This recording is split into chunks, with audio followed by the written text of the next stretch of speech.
I was recently on the Results Loading podcast with Michael Atkin. If you look him up, he does quite a bit of AI involvement, AI programming through the purchasing and the kind of supply chain sector. So I was on his podcast. It was a great conversation, and I'm bringing that to you and my own audience. So here we go.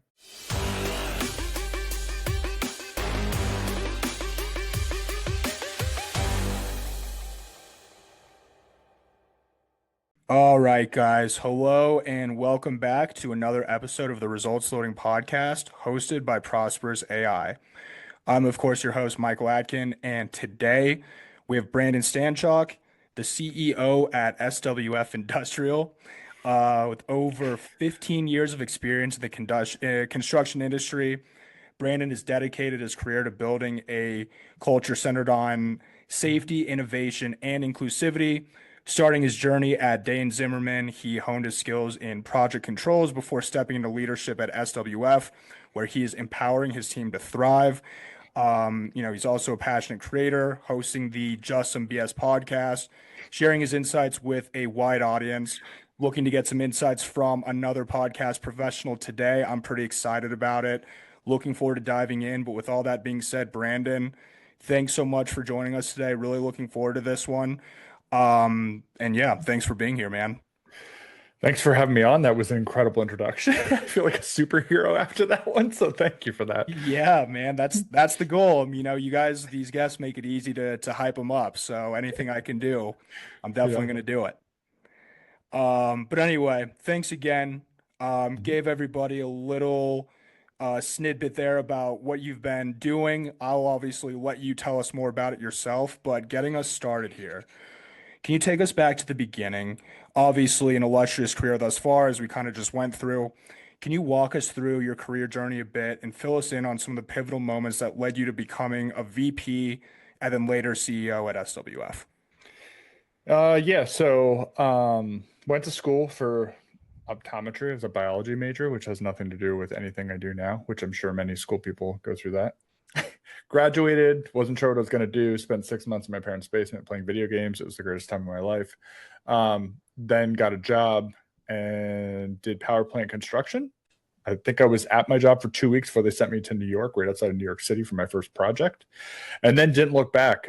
Traveled for pretty much 8 straight years all over the country. I think I never get the stat right, but it's like 30, somewhere in the mid 30s of states in that amount of time. And then the last 2 years, I was a manager for probably, I don't know, 20 people maybe. And then got the opportunity to come over to SWF because my father-in-law, who started the company in 84, had some health issues, jumped over there in 2018 to help out the family. And then worked with him until he couldn't work anymore, got him to retire, and then obviously took over as CEO once he passed away in 2020. And then here we are in 2024. So that's kind of the gist of it. So I know that there's definitely commonality in people going to school and then doing absolutely nothing of the sorts with their career. Obviously, we have another example of how it's worked out extremely well for you, obviously running a construction company now and not just running it. I mean, literally you're the CEO. Can you Mm. take us back a little bit and dive into this a little bit deeper? The pivot into construction, obviously, you have family members in the industry, but what was the moment when you were like, you know what, this may be the move for me. This may be one of the answers I was looking for. And then also, how are you able to climb the ranks so quickly and ending up in a leadership position, running the show? Obviously, there's something clicking. Tell us a little bit about that and how that kind of started and what those aha moments looked like. Yeah. So I think as many people do, my dad was in power plant construction for a long time. So I think when you don't know what you're going to do, you fall into what's comfortable. And that's exactly what I did. I had an in, my dad had an in with a person. It's, the cliche of it's not really how much you know, it's who you know. So kicked that off, got in with Day and Zimmerman, great company, into the big power plant construction industry. And then from that point, I would say the biggest motivator of success for me was just never saying no. So I took on I just went to as many projects as I possibly could, and I traveled so much because I wanted to experience as many things as I could. So in that time frame, I mean, some of them were horrible. When I say horrible, like they were awful to go through because they were really bad ones. You never remember the good ones. You remember the horrible ones because they teach you the most. So the big thing for me and what I tell, especially students and things like that, is like just go after, just be as helpful to the company as you possibly can by going and solving problems for your direct bosses, being responsible, like just do all the really shitty stuff because it'll teach you, and you become so much more equipped when you get older that like nothing's scary anymore. So that was a big help. And then from the SWF side, the VP role was really just, it was an opportunity because of family. It was a situation that we had to figure out. So it wasn't anything that I was being groomed for. It was just something that happened, and I was lucky enough to be available to help out. So there was no, it was it was given because of the situation we were in. So I didn't earn it or anything like that. So I went through quite a bit of imposter syndrome at the beginning of that because of it. But figuring out my way and what I was good at. And then once I did that, you get comfortable in your own skin, and here we are. Totally. And it's funny you brought up, there was something you mentioned earlier, which I think is fantastic. I've said this on the show before, and I'll tell you why. My guest the other day made the exact same comment when we were talking about something similar. How did you get to this point? How did you climb the ranks and really progress through your career? Don't say no. Never say no. And what that does is a few things. Number one, it puts you in positions when you're going to fail. And as you just mentioned, you don't remember the things that go perfectly to plan and that go really well. You remember the things that were absolutely shit shows. Yes. And yeah, those sting and you feel those, and those, are more difficult to remember. But man, you learn a lot from them. So when you get thrown into a situation when you're a VP and then all of a sudden you're, due to unforeseen circumstances, you're thrown into like a leadership role and you weren't necessarily groomed for it and you're dealing with the imposter syndrome, at least you've developed some of that tough skin that you can at least say, you know what? I know how to at least overcome challenges, overcome adversity. I've dealt with some of this stuff before. Let's see what we can make happen. And I think that's a really strong and important message for those who are trying to figure out how to take not just their career to the next level, but it's a good life lesson, I guess. And I'm sure you'd agree Mentality. because Yeah. it's kind of a mentality that you have to have these days in order to scrap through and develop and grow, right? Yeah, and I think the construction industry is pretty tough in general. Like we can be pretty brutal to each other, and it's kind of accepted in the industry. And I wish it wasn't, because it can be ruthless at times. But those times have really cultured like there's not much that's scary when you sit in a room and get screamed at by a 40-year-old person, right? That's like across the table. You can pretty much go through anything after that. So Yeah, definitely not pleasant, but I hate to say that, but it's like it's good for you, you know? It's good for you. yeah, I mean, it's totally unnecessary, right? In the sense of like you can resolve any conflict without screaming at another human being. Like, and that's our mantra that we really like. I've only yelled 4 times at SWF, and all 4 times I never needed to, and I'm very annoyed at myself for doing it. So you can, I mean, it's just because I was ignorant in that situation. For myself, I was ignorant to how to solve the situation the right way, and now that's why you learn and you read books and you have peers and mentors and all that stuff. But those situations never have to happen. But when they do, they certainly give you some perspective on what not to do and also what you can handle. Exactly. What you can handle. And it probably helps alleviate some of that imposter syndrome because you've been in the CEO position for a while now, like not a super long time, but a while. And it's like, look at you now, versus when you first got thrown into the big chair. Huge mental difference, obviously, given what you can handle, what you've been through, and what you can accomplish in this role. Yeah, the other piece of it too is I walked into literally the perfect team. Like I had no one Helpful. that, yeah, that was like I could have had a ton of people that said like, why not me? Right? Yeah. In their chair. And I didn't have any of that. It was just like, hey, this is what I'm horrible at, which was pretty much everything we do at the at the business. Like I can't build anything. I'm terrible with my hands. It's all a joke. But I have skill sets in project management and leadership and things like that that I tried to bring forward. And I just stayed in my lane as much as I could, until I could pick up pieces. And everyone was extremely helpful in letting me laugh at me too, right? To fall over those things. And we're such a strong team. I mean, it's made such a huge difference. If I didn't have them, it would have been 10 times worse for sure. Yeah, I mean, you got to let your team do their job. I mean, you hire people are hired into those roles to because they know how to do it better than anyone else.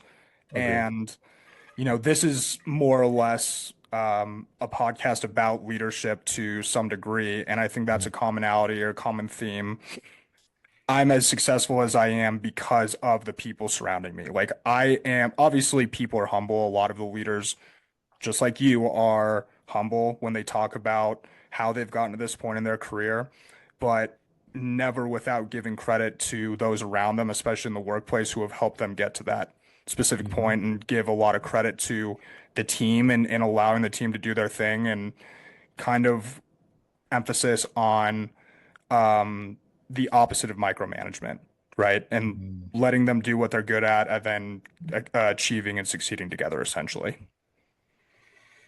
Yeah. Yeah. And I think that whole micromanaging thing, like, I don't know. I think the biggest flaw to leadership is the insecurity piece.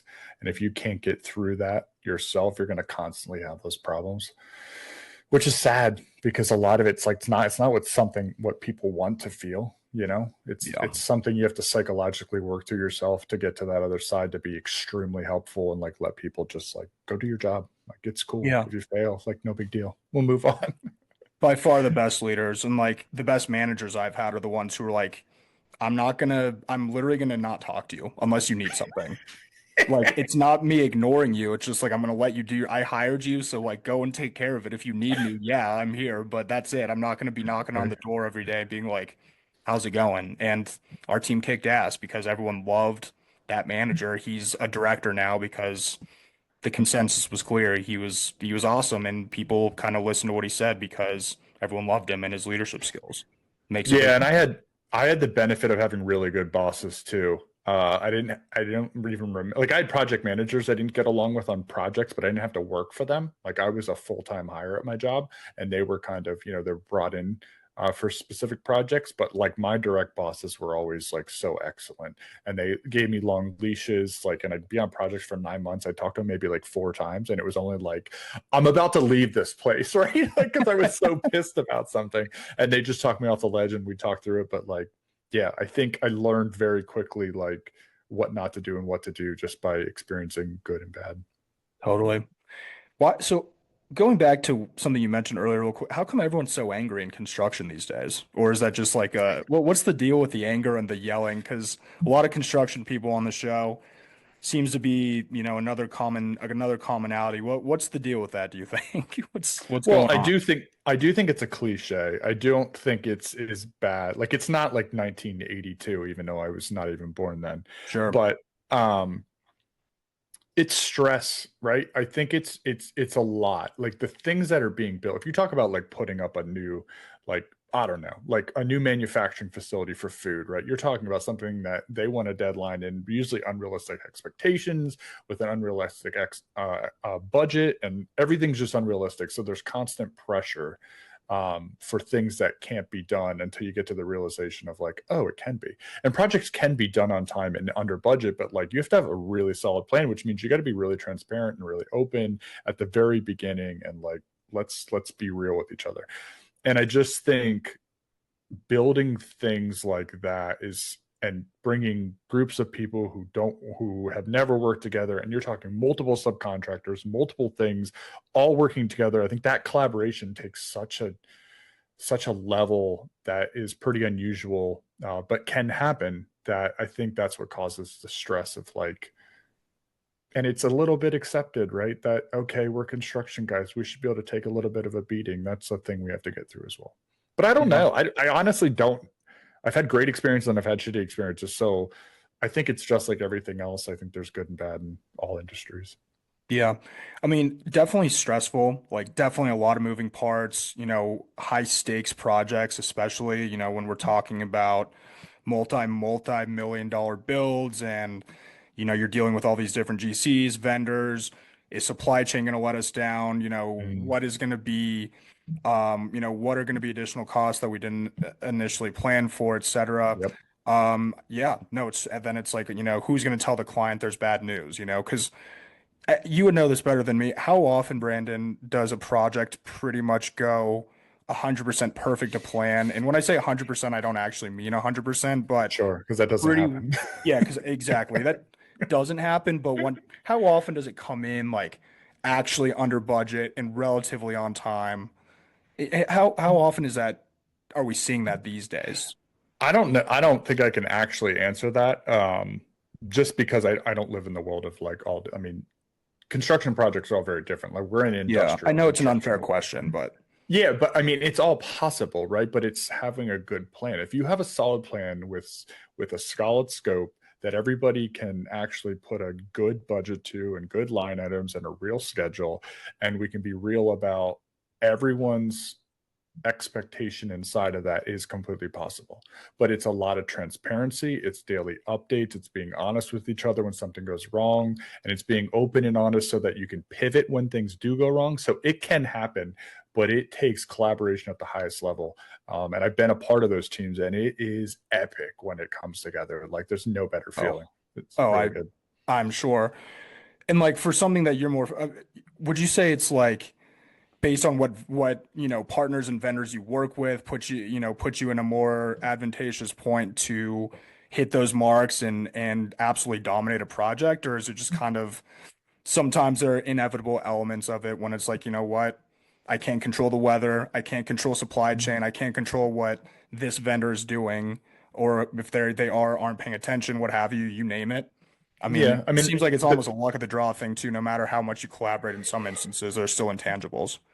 yeah, there's always they call them unknown unknowns. So you'll have like a Mhm. risk register that will cover unknowns that you think could happen, weather being one of those, and you put money to it. And then so you have a risk register with all these dollars that say, okay, if this shit happens, we have money aside to pivot and pay for this. And then you have this unknown list, which is just could be a blank check, or some people don't put money to it. That happens all the time too. And it's just shit that happens you never expected. And it could be, like you said, any of those things that you never even thought of. But the human piece of it, the collaboration piece is just, it's all those people skills. Like if you're really good at bringing people together and from all walks of life and communicating clearly and having respect for each other, like that makes a project go way better than probably all of your vendors and everything. So it's human nature. It's no different than a living, breathing organization, right? You're just creating an organization with all these different pods, but you all have the same interests of making money and getting your scope of work done on time. Yeah, and obviously striving towards the same goal, being completing the project correctly on time, within Yes, relatively within budget, etc. that's correct. Awesome. So Brandon, before we dive into this a little bit deeper, can you just Yeah. quickly tell us a little bit about SWF, what specifics you're working on if you're possible, and really what the like the main company goal is and what you guys are doing on the day to day? Yeah. So our company values are character, commitment, and creativity. So we call them the three C's. That was rebranded a couple of years ago, but Al is always SWF is always known for high quality. So we build anything metal. If you can't buy in a catalog, we pretty much build it. That doesn't, but we don't build buildings. So anything inside of a building. So that could be staircases, mezzanines, platforms. That could be equipment.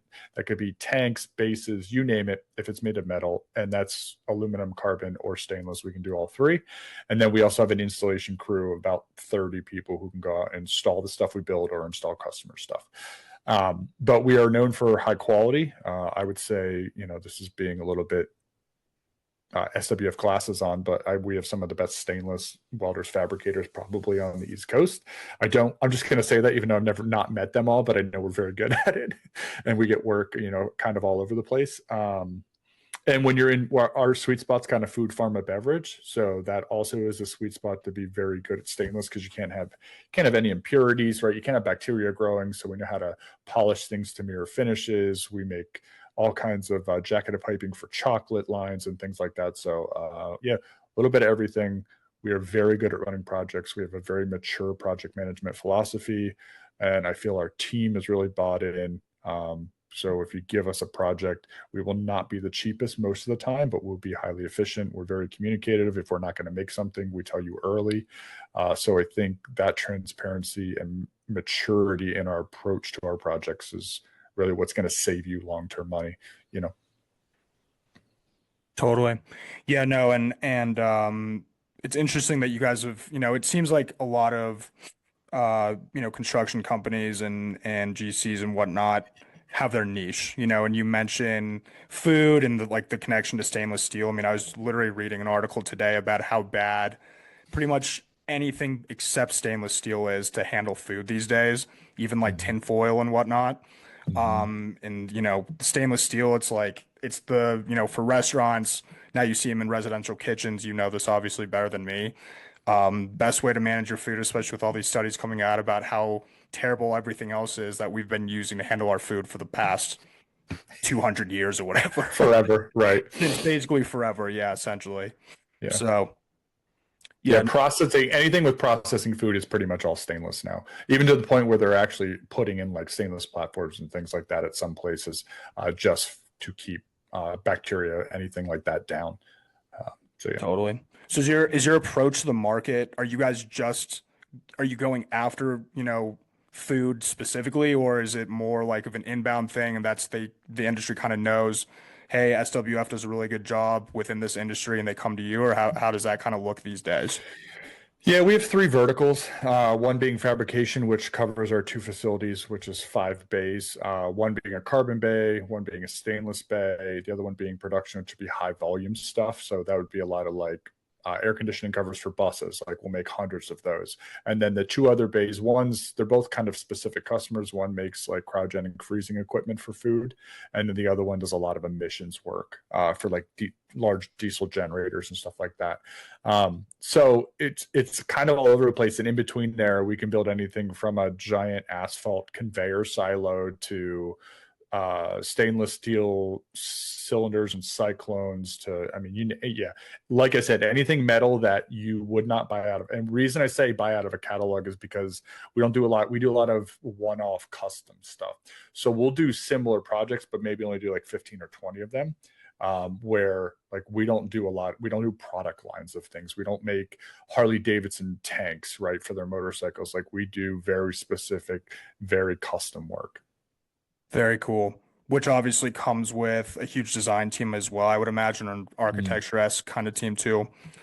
Yeah, we get a lot of the engineering drawings in from our customers, but we have a detailing department who are all fabricators who take those and turn those into fabrication drawings so we actually can read them to build it. So they put it into pieces that make sense for our fabrication team so they can put them all together and make exactly what the customer wants.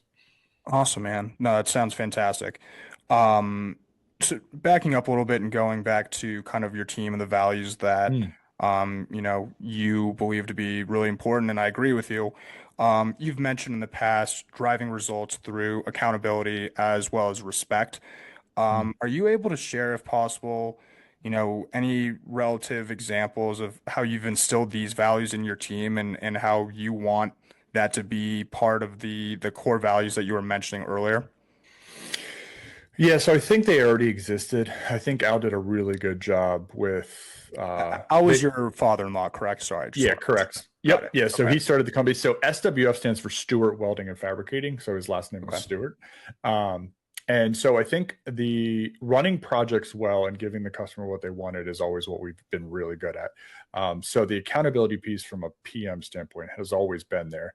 I'd say the big pivot we had when it started was really the data side of it. I brought a lot of data and analytics to prove what we were doing is going well, right? And then just to keep that pressure needle, right? To make sure that we're staying in line, to keep the company financially really healthy, and then also make sure our projects are in line and like being able to predict our projects and how well they were going to go before they were complete. Because it used to be like just actuals versus budget, but now we use earned value management so that we actually put percent completes involved in the project. So a lot of it was just a little bit of change in philosophy, and then we just have a lot of charts. I love data. I love insights on that. And I love to give that to everyone so everybody knows okay, we're doing good this year, or we're not, we're behind on this, we're ahead on this, quotes are good. And it also gives transparency for people to give people grace of like, oh, this is why this person's so stressed out. Maybe this is why they were a little short with me because there's like 100 quotes in their basket right now, like that kind of stuff. Yeah, no, it's huge because data right now is literally the new oil, the new gold, if you will. There's Mm. so many insights in the data, in the business intelligence that historically, traditionally, as you know, had not been accessed. Especially with, I'm sure, Al, who a traditionalist from a different generation. It's more of a gut feeling. Data was not on the table. We're not analyzing anything. We're not doing margin analysis. We're not seeing where we can cut costs based on what the data is telling us, right? Right. And so, now with all these tools and technologies that are available to us, obviously, you know, artificial intelligence as well, you're able to get those insights in a matter of seconds and, help with some strategic decision making, help cut costs in whatever area you may think is relevant or that you're looking at, and it can be a total game changer, obviously. Well, I mean, it's your world, right? So this is probably like we're talking to like what your data analytics AI, that's what your company is. So, and I know it's more supply chain focused, but I mean, it's the way to save money. Like you're not going to be able to comprehend, especially when you get to a certain size company. Like one person can't do that. Even a group of people can't do that. There's just too much data. You're going to miss pockets. So you should be letting other things do that. Well, exactly. And something that we found here at Prosperous is that some companies are trying, but they have Mm. teams and it's taking them weeks and weeks and weeks to go in and, data scientists, these are data scientists, I mean, intelligent people, weeks Yep. to go through, sift through the data, pick out insights that and make something of it. And then, 6, 7 weeks later, they come back with a report, but it's been almost 2 months and the data's old. It's like time to look at Q2, man. Like it doesn't matter anymore, you Yeah. know? And so it takes them weeks to go in and get something valuable out of what the numbers are telling them. But now, luckily, there are tools and innovative resources that you can use today that will ingest all of your data. And in a matter of seconds, you ask it exactly what you want to know, and it'll tell you, whether it be on the procurement side, the supply chain side, the Yeah. operations side, even in terms of communicating with your vendors, autonomous negotiations, you name it. I mean, it's possible, and as you said, it's about saving money. It's what we're trying to do: save money and Yeah. and get out with as close to budget as possible, obviously. Yeah, we just had a example. We have an in-house project manager, and she used to do all of our contract reviews, and now she's too busy running huge projects that she can't do contract reviews anymore. And I didn't really want to pay a lawyer, whatever dollars per hour to go do Yep. that. So I talked to my AI builder guy who I had on the podcast, who I learned who can kind of point me in a direction, and we went to Claude. I told him, he got with Sarah, our PM, and she said, this is all the things I look for. He wrote me a program for, I don't know, a couple grand. And now I have an AI thing that I plug in the contracts and it reads the whole thing, tells me what to mark up, and then I send it back to the customer. Like the one-time costs, and I can run contracts through it forever. And poor Sarah's like, thank you. You've given me so many hours of my day back that I didn't even know I could have. Yes, that's exactly it, because she's running multi-million dollar projects, right? And contract reviews is a waste of her time anymore. Yeah, seriously. I mean, contracts are easy. AI, I mean, that was like some V1, Bread and V2 butter. stuff yeah, AI, no problem, Now we're looking at the margin analysis, the analytics. I Yes. mean, that's chump change. So yeah, good for Sarah, man. Happy that she started the year off right with some AI help there. Yeah. Yeah, that's huge. So, with that being said, what do you see some of the biggest opportunities and challenges facing the construction industry today? Obviously, I have a feeling you're going to say the adoption rate of what you kind of just described and what you're doing currently needs to Mm. increase because most construction companies traditionally, as you know, technologically behind 5-ish years. What about other opportunities for improvement or challenges that you see facing the industry these days that need to be addressed? Yeah, so the one thing AI can't solve is going to be workforce, right? So actual Totally. craft people. So my crazy solution for that is extreme collaboration, even with your direct competitors. So we are currently going through an exercise of like collecting local contractors in our area. And I'm actually trying to start a manufacturing peer group in this area because we don't have one. So I love peer groups. I love my Vistage peer group. They've helped me through imposter syndrome and just perspective and you name it, Nice. everything.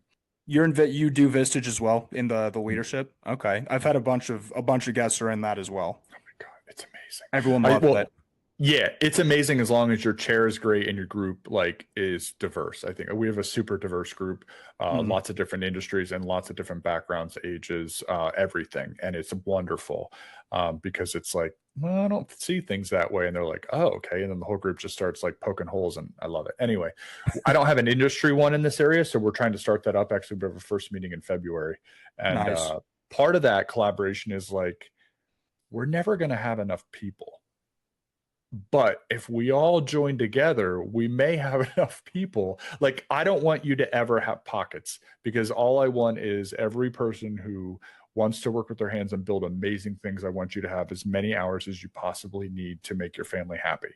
So, if Right. that's the case, if we can all say, hey, I got a whole month here where I'm only working 40 hours and my people love 52 because that's what we love. Our entire company loves 52. That's our sweet spot. So if we can stay 52 for an entire year because we either get overflow from a competitor or we send you overflow to keep you at whatever your sweet number is, like that means our entire little area of York, Lancaster County can stay really busy. And not even stopping there, like we had meetings with people from North Carolina who are fabricators and do really good work. Like this thing, why not just make it the entire United States? Because there will not be enough people. So that's my crazy idea right now. I just don't see an issue with collaboration, whether it's with competitors or not. Because It's your ultimately, the way I see it is it eventually turns into partnerships, right? I mean, I see why some people would maybe not be as excited as you and I about an idea like that.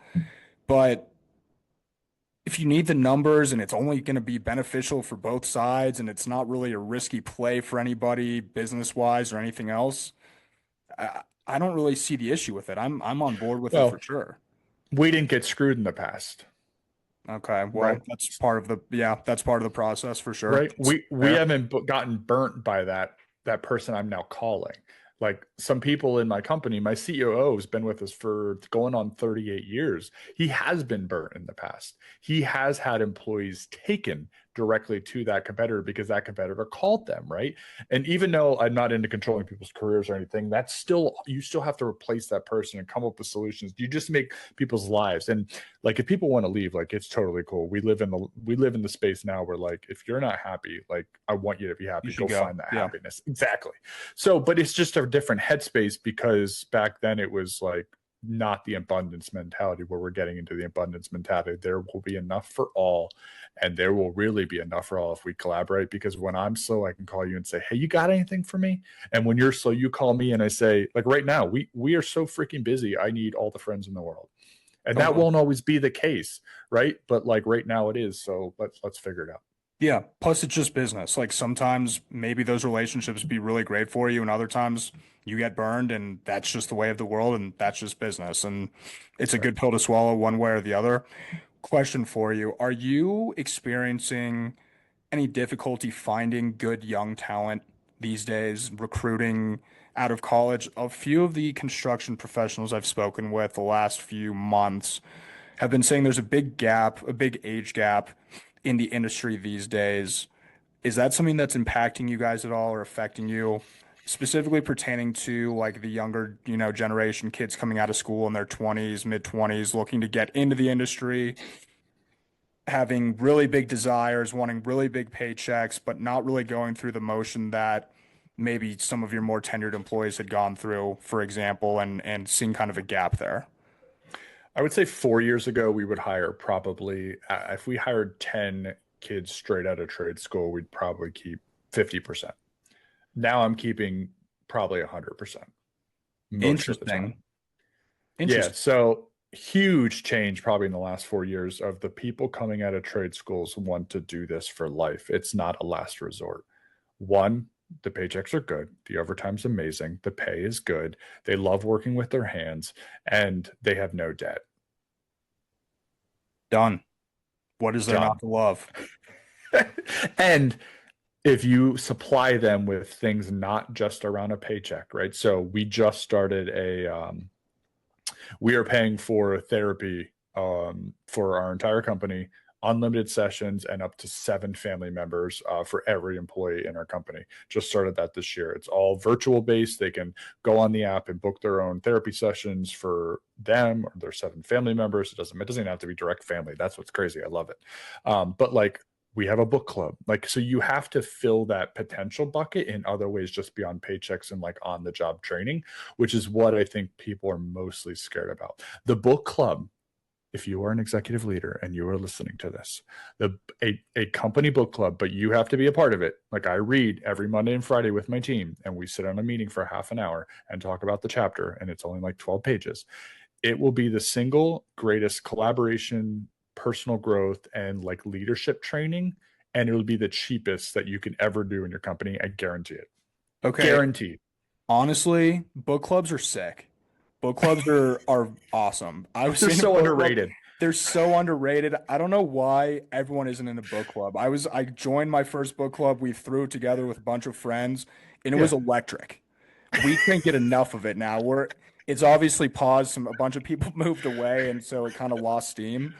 But for like 18 months, oh my God, that stuff, we were having a freaking blast, and it was a Wednesday. Like, Yeah. out of nowhere. Out of Yeah. nowhere. It was absolutely electric activity. The reason I was smiling so much is because I couldn't agree with you more, man. I've never heard of it in the workplace, but I imagine it's got the same effect whether you're at work or doing it with friends or family or what have you. That is an awesome tool because book clubs are awesome for sure. Yeah, for $300, we had 30 something people sign up for the book club, and like you want to talk about, like, if you want to lower your wasted time on arguments, like if your maturity level in your arguments at your company is, if you feels low, like you think of people are bickering over really dumb stuff, get a book club started. The hardest thing is convincing people. Yeah, but I did it with construction men, so it's possible. It's possible. If you can tackle that group, then anyone can do anything. Tech should be easy. Yeah, and this entire group, I told them they have to get one other person, right? So like we have roughly 170 people, and like so we're just a small morsel, but like they're all saying the same thing. Like, this is changing the way they're viewing their family. But because remember, you can't just solve the workplace problem. You have to solve the at-home problem too, because that baggage slows you down at work. Like, baggage is baggage. You still have to carry it everywhere. People who say they can turn it off, I don't understand those people. I am a terrible employee when I got shit going on at home. So if you think that way, like, okay, how do you make their overall life better? Like, you have to look into books like that. Like, we're reading 7 Habits of Highly Effective People. Nice. Awesome. Everybody told me it's going to be too hard. It's too muddy, blah, blah, blah. I said, you are totally underestimating this group of people. Dude, electric. Perfect word for it. It's electric. 7 Habits of Highly Effective People is an awesome, awesome book, by the way. I didn't think about it as like a book club group, but it definitely works. It definitely works. There's so many things you can discuss if you just read like you said, the chapters 12 pages. 12 pages. And then you come in on Friday and it's like, guys, what are we thinking about this? I bet you go in overtime like most days. It's like, all right, the 30 minutes has been up for 15 minutes. You got to wrap it up, Yeah, so we have a speaking group and non-speaking group because I wanted everybody to feel comfortable. And if you're in the speaking group, I use a random name generator online. It's free and just spins the wheel, right? And I pick the people for the next. I pick 6 people. It gives you 5 minutes per person. And if they go over a little bit, it's fine because some people go under or whatever. But then you pick those 6 people and you can just keep rotating through them. But what's crazy is, like, I can read the chapter and the 6 people who talk, they pick out so many different things that I didn't even think about. You don't even see. Yeah. 6 different perspectives every single time. You come out smarter like twice a week. Yes, it's 100%. Literally. It's guaranteed. And the sell is this. And you have to sell. If you're the executive, you're the one that has to go around and sell this. And all you say is, I guarantee that one part of your life will get better with this book club. Just one. It'll be more than one, but all you have to do is guarantee one. That was my No selling doubt. point. No, and literally, and on a more serious note, when you're having a little bit more fun at work and you're promoting that like collaborative, non-stressful, like 30 minutes twice a week with the people you work with, basically you're putting yourself in a position to enjoy the time with people you work with. Going to work Totally. isn't that bad. It's pretty Totally. fun actually. And I've been in positions like that when it's like I love my team and whether we're working or not working, I'm pretty much enjoying myself most of the time. Correct. And it's like, damn, this is not that bad. And I'm having a pretty nice time at home and a pretty nice time at work. And life's going pretty well. And it's an Yes. awesome way to promote that kind of attitude because it makes a huge, huge difference. It really does, Happy as you know. people, happy people are efficient people. Period. Yeah. And they're kicking ass at work because they're not, stressed out about every single thing all day Yes. long. Makes Yeah. I can't emphasize that enough because I've been there and it just, it's a really, really powerful tool. That's huge. I will have to keep that one in mind for when I have a bigger team and maybe I'll instill that myself. And with your friends group, you don't have to sit in the same room. Get on a team Zoom call and go around the room, man. You guys can be anywhere and still have your book club. Yeah. No, I know. Like I said, we got up to there's like 14 of us and That's amazing. yeah, it was during the pandemic too. So it was like Of course. you could, go to the You needed park. it. Yeah, we needed it. And we are doing Yeah. fiction, so we read some really good fiction stuff, And man, people were bringing the, wine on a Wednesday. It was awesome. It was That's awesome. But then awesome. everyone moved away so anyway, that's awesome stuff. How many books have you guys gotten through so far? Is this the So I first did round? No, I did three small groups just to test the waters. So we did Sure. Dale Carnegie's How to Win Friends and Influence People. And then I did that again with a second group. And we did 7 Habits of Highly Effective People in the small group. And then that went really well. And I said, okay, I think I'm going to open this up to the entire company. What are your thoughts? And the group said, let's go for it. And then that small group also came back in to like give me, like I loaded the crowd a little bit, like to give me people that were like going to help me through if I would struggle. It wasn't a struggle at all. Second week, I had people coming up to me like, my wife's thanking you for this book club. I'm a totally different person. It was amazing. Man, you're picking some good ones too. Carnegie, How to Make Friends and Oh, Influence People is another awesome one.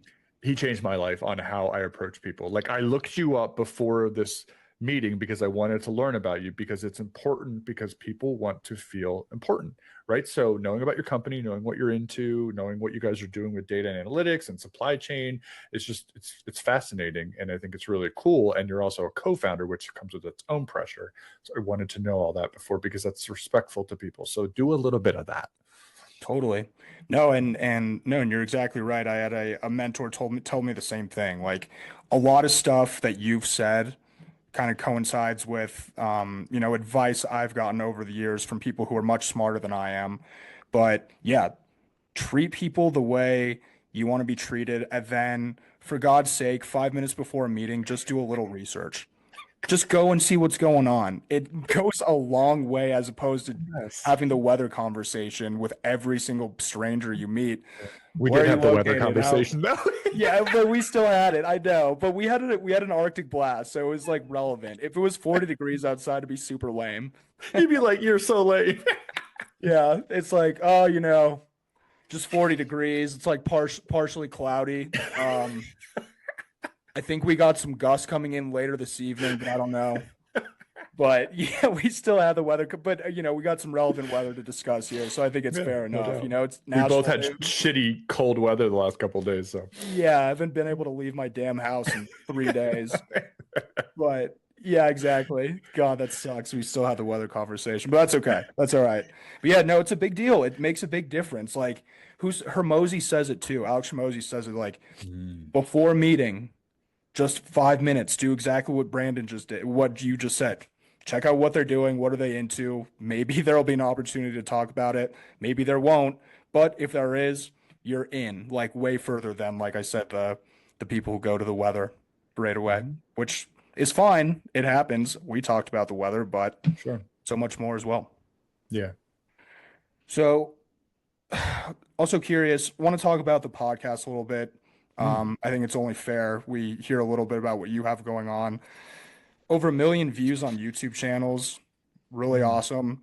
How are you balancing being, kind of a content creator with leading SWF? And how is it tying into your professional life? Oh, good question. I don't always get the balance right, for sure. Sure. Probably a little bit more selfish with my time than I should be, for sure. And what I mean by that is probably like my hobbies. I spend a little too much time. Like my Sundays are right there in front of that TV gaming all day because that's like my my decompression The before we get back into the week. disconnect. Yeah. Yeah. But from a content standpoint, it's just a lot of scheduling. Like if you have time, like set a day, batch record if like you're into making videos, or like be I'm a highly organized person, so like folder structure. Like so one of my channels is Detailed Traveler. I do reviews of the places we visit. So when we go on vacation, I'm running around getting video of like everything. But it Nice. also allows me to like I can rest for probably like 2 days and then I'm like, okay, what am I doing for the next five? And then it's like, okay, video. Like I have all this shit. I love to-do lists. So that like is my comfort zone. And so like the folder structure, and then like when you're on an airplane, like maybe not just sleeping, maybe I'm putting the videos into categories, I'm writing the script, or like just there's a lot of time that we waste like without when it's pockets of time. Like if I'm sitting in a room and I'm waiting for an appointment, I'm like on ChatGPT, like maybe messing with something that I'm interested in, right? Yeah. But like, and taking those pockets of time to try to really maximize your time. And I also try to keep a 50-50 balance between creating and consuming, which is hard because I want to game for 8 hours on a Sunday. Well, that means on Saturday, I have to either do some stuff around the house or I have to edit a video that I have sitting there for 4 hours, right? So I have to I try to pay myself back on creation side to consume the things I want, whether that's Netflix or gaming or whatever, vegging out with my wife to watch a movie. It doesn't matter. Totally. And what inspired you to start Just Some BS podcast? What topics or Mm. conversations? I mean, where did the idea come from, and what is the premise there, and what's the ultimate goal if there is one? Yeah. So I was on LinkedIn and I want to make sure I get this right, which I should know his name. I absolutely love him. Okay, just want to make sure I got it right. Jonathan Core. So he's a like a marketer for major construction. He's amazing. And he wrote a post and said, if you're a construction executive and you want more employees and more customers, I said, I want both of those. And he said, you should start a podcast. And I said, that's interesting. Why? And then he wrote why. He's like, branding, it's hard to hide who you are in a longer form content, blah, blah, blah, blah, blah, blah, blah, blah.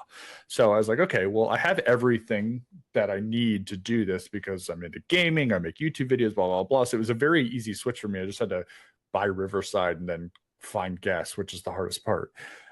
So then that kicked off, and I didn't know how long it was going to last. I didn't niche down because I didn't want to run out of guests. It was really nothing more than I never wanted to run out of guests until I wanted to run out of guests, right? I wanted to make that decision myself. So I didn't stay in leadership or anything. I just talk about people's passions because it's really easy to talk about people when they're passionate about things. So that kicked that off. And this year, like I'm booked out till April right now, I think, with guests. And for some reason, I made the commitment to myself when people message me on LinkedIn to like not sell me something, but you know how it is. Like, hey, what's your biggest hurdle? And I have this leadership stuff, or I'm into this and I'm really good at this. Maybe I can help your company. I literally tell them, well, why don't you come share it to the people that listen to my podcast because it may be Yeah. helpful for them, not just me. And it's actually been pretty successful. People are like, oh, okay. So I've gotten a lot of guests that way just because I'm like, well, if you're gonna sell me something, then you gotta do it on the pod. So that's been helpful. And then also just getting some exposure to having really good guests on that have like their own network. And then Totally. uh but it's helped with I've had employees on to talk about their passions, which has been amazing. And then so employees listen to their other employees talk about their passions. So there's a common ground there. And they just like like hearing the conversation and then having, subcontractors or vendors on as well. It's been helping relationships there. Having Charlie on talking about AI got me to use him to create Claude for my contracts because he's an SME. He's like, why don't you just use AI to solve the problem? And it's like, you're a genius. Thank you. Sarah thanks Yeah. you.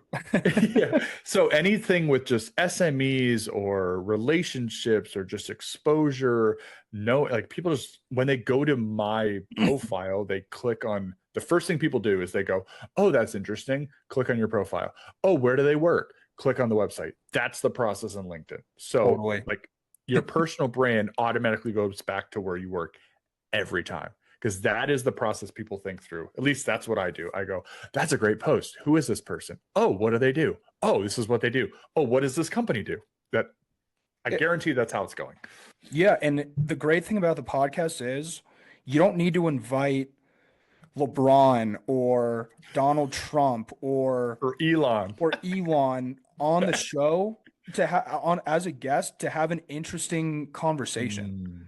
You could invite literally anybody who has some element of a passion about them, like you were just saying, and it could be interesting and worth hearing, and worth going and hearing where someone else is coming from. You don't have to have some famous celebrity, athlete, entrepreneur in order for it to be relevant or interesting or valuable, which is what I found because everyone I reach out to is, they're successful in their own right. I was just inviting people who I knew who were like entrepreneurs, Sure. then developed into business professionals, business leaders, etc. And here we are now, 60 some episodes. But you don't, like you said, you don't need Elon to have an interesting conversation. It's just asking the right questions, getting the people on who want to be there, and you make magic that way. And it works. You It's really, you really can great. learn something from everyone. And Exactly. there's so many interesting people in the world. And if you just, that's what Dale Carnegie taught me. It taught me to open up because I'm not a social person. I don't go to mixers. I hate all of those things. So another reason I did the podcast is because I don't know how to sell what we do. Like I'm not a salesperson. I don't have the BD gene. I can't do that thing. So I had to find a way to sell in my own way. This is the way I'm doing that. And it's also a bit selfish that we have a book club. I don't like reading, but I'm doing it because it's important for me as my personal growth and also for the company. But podcasting is also another form of reading because you're learning so much from smart people that I was ignorant to. And that to me, that's a form of reading a book. That's so awesome. Man, it, just constantly improving, putting yourself in the challenging positions, uncomfortable positions that maybe you don't want to be in, and then growing, learning from it, and then taking on the next thing. It's huge. Correct. It's a huge Mhm. takeaway. And Brandon, with that, wanted to just ask you one last question before we wrap Mm. up here. Kind of cliche, but given the position you're in, obviously, illustrious career, great success, really diversified your skill set and your approach to just growth in general. Mm. What advice would you give to young professionals who are looking to lead, not just in the construction industry, but be a leader on in line with the way you've kind of set yourself up? People person, construction guy, you're doing all these things really well. What advice are you giving to people who are like, you know what, I'm listening to this guy, I kind of want to be like him? Mm. God, that's I terrifying. know that's loaded. No, that's fine. Oh, man, I would say find what you love to do or what makes you super unique and really lean into that. So for me, it's like super authenticity and like the weirdness. Like I will go to a convention where everyone's wearing suits and wear a sweatshirt just because like I don't want to fit that mold. So like whatever it is, and if you're a nonconformist or you're a super people person or you're great at those mixers or you're great at putting videos or content, it can be anything. Find how to take that, put it into words, put it into AI and say, tell me how to maximize this skill. And it'll give you a shitload of things you can do and then just start crushing those, because then you become an expert into what you love and what you're very good at, and then it just kind of snowballs from there. And I do think that portion of branding can turn into exponential careers and whatever. Like, you can have your career and you can have like this side career that is like really important to your superpower. And like, that's where my worlds are kind of colliding right now, where I don't know what it's going to look like in the future, in the sense of like, how can I combine them to like Captain Planet? But just like find that, lean into it, and don't be afraid to stand out of the crowd, because I think that's the hardest part for people to get over, is like, oh God, what are people going to think? Totally. Especially these days, unfortunately, as we well know. Yeah, and whenever I get in that headspace, one of the greatest things my mentor coach told me, and it was some quote from somebody somewhere, and I don't know who it is, I apologize, but it was, if you wouldn't call them and take advice from them, why would you take criticism from them? And I was like, Damn. there it is. Yeah. I needed that one. Yeah. And I was like, oh yeah, what the hell? Makes sense. Yeah, that checks out. That definitely checks out. So yeah, I mean, I would do that. It took me a while to get to that point. It is scary. But once you start seeing the fruits of that labor, you're not going to be for everyone. You don't have to be for everyone. Just find your pocket. Yeah, you don't have to be for everyone. That's another huge takeaway too. It's like everyone doesn't need to love you. It's okay. Sometimes it's better. But yeah. Anyway, man, that was tremendous. Thank you so much for joining us on the Results Loading podcast. A ton of valuable takeaways. I'm really looking forward to pulling some snippets out of here and using them as promotions to boost this episode, because I think there are a lot of highlights in this one. Thanks so much for coming on and sharing some of these insights, and for joining us here on the Results Loading podcast. Appreciate it, man. Appreciate Thank it. you.